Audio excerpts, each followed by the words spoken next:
are the notes for Unit 3, Day 9, and they start on page 21 of your packet.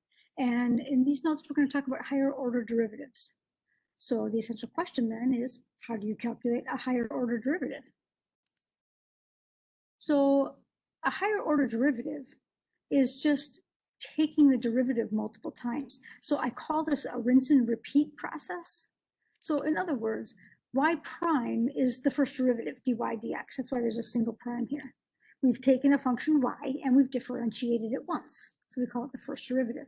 But if we take this answer and differentiate it again, we call that the second derivative. So the second derivative is taking the derivative of the first derivative. So notice my notation here, right? I'm using the prime and the Leibniz notation in conjunction with one another.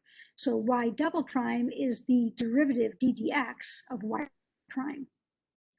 Well, I can write it in the full Leibniz notation. That's d dx of dy dx. And this helps us show the Leibniz notation for the second derivative. d dy is d squared y because I have d times y, basically. You can think of it that way.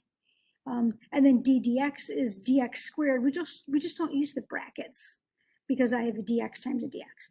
So this is the Leibniz notation for the second derivative. I call it y double prime.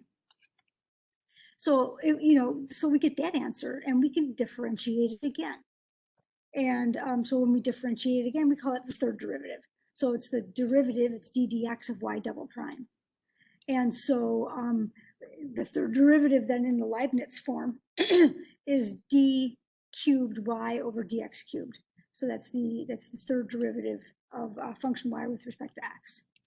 And so on and so forth. Now, once we get beyond the third derivative to get the fourth and the fifth derivative, notice how I change my prime notation. 4 prime marks is a lot to do. So now we start using the parentheses with a 4 in the subscript. And that's so we don't mistake it for a power.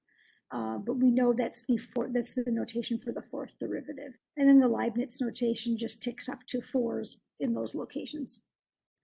So that's why I call this rinse and repeat, right? We're just continuing the differentiation process and getting yet another expression for the next higher derivative.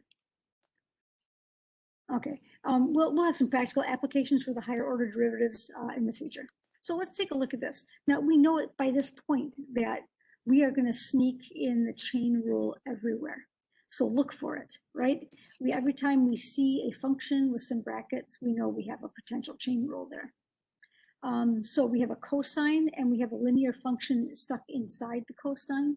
So cosine is my outer, x over 2 is my inner. This also can be thought of as half x. That helps for differentiating. Okay, it's asking for the second derivative, f double prime. So in order to get the second derivative, I have to find the first derivative.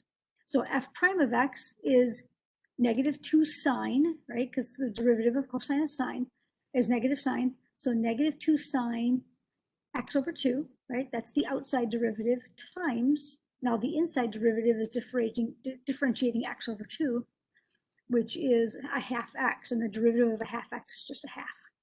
So I want to simplify this before I differentiate again. So -2 times a half is -1.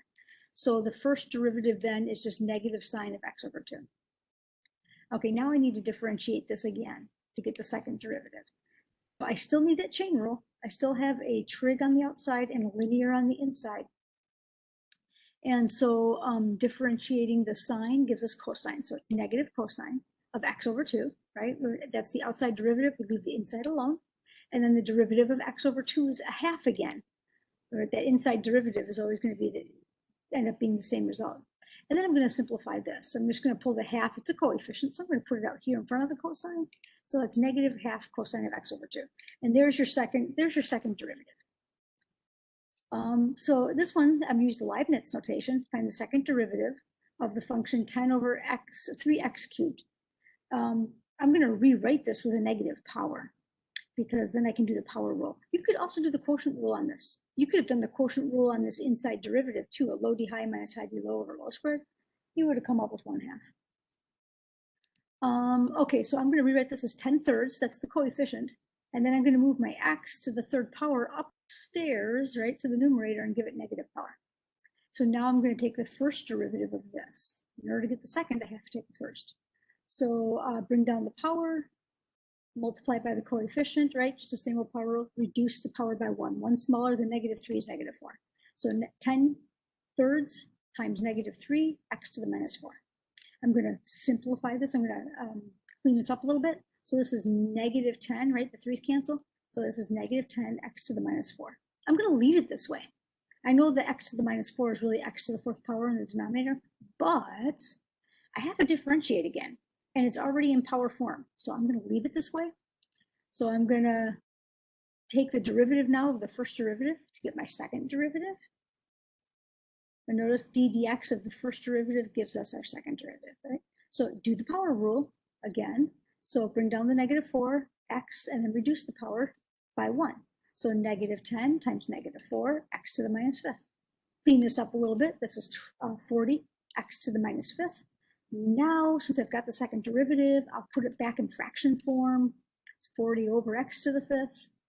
And I can call it, oops, I guess I don't call it the second derivative. Probably should have written like y double prime or d squared over dx squared of 10 over 3x to the 3rd equals, but I probably should have written something there instead of just kind of letting it hang out there. Okay, let's take a look at finding the second derivative of an implicit expression. Okay, so we have to differentiate this implicitly. This expression is this curve, and we see that this curve is not a function, right? Doesn't pass vertical line test. So this is definitely a good candidate for implicit differentiation. Even though you probably could solve for y, but you get something pretty messy. Okay. So, oh, that's right, we did this.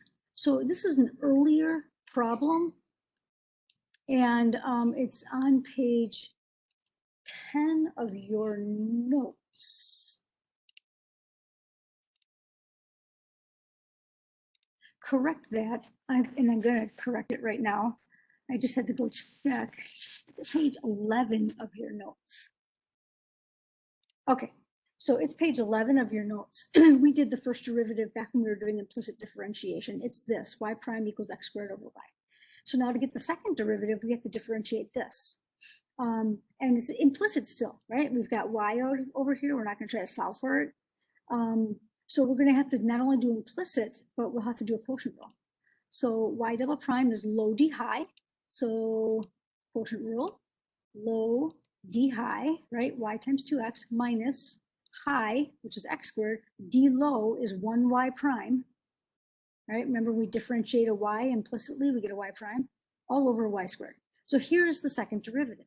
Now, we can't have the second derivative with a first derivative notation in here, but we also know that x squared over y is the first derivative. So we're going to substitute that in there. I'm going to split this each into 2 fractions. So I'm going to make this its own fraction, and I'm going to make this its own fraction. That way I can do some canceling. I can do some canceling in the first fraction here. So I did that. And then I made x squared over y squared its own fraction times y prime. Now I'm going to put the x squared over y in for y prime. So it looks like that, because that's what y prime is, right? We found that earlier on page 11. And now I can simplify this. This looks like x to the 4th over y cubed. So there is my second derivative of that implicit expression. A couple of things about derivatives. We can ask you for the derivative by giving you this limit notation. This goes all the way back to Unit 1, right? But the idea is that we don't want you to do any limit methods here. We want you to recognize this is a function and that we're just taking its derivative. So what function is this? This function is 6 root x. Okay, x is 9, h is how far we're stepping over. So this expression is f of 9. Okay, so f of x must be 6 root x. Add x equals 9. So now I can take the now I can write this as a power and take the derivative.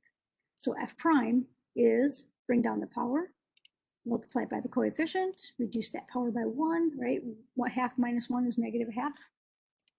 And so we have 3 over root x is our derivative. So, so the limit then of this expression is evaluating its derivative at 9. And when we evaluate the derivative at 9, we get 3 over 3, which is 1. So we can still throw limit notation at you, but it's really just asking you to find the function and then calculate the derivative at that value. We get back into the classroom, we will go over the takeaways and work on the topic questions.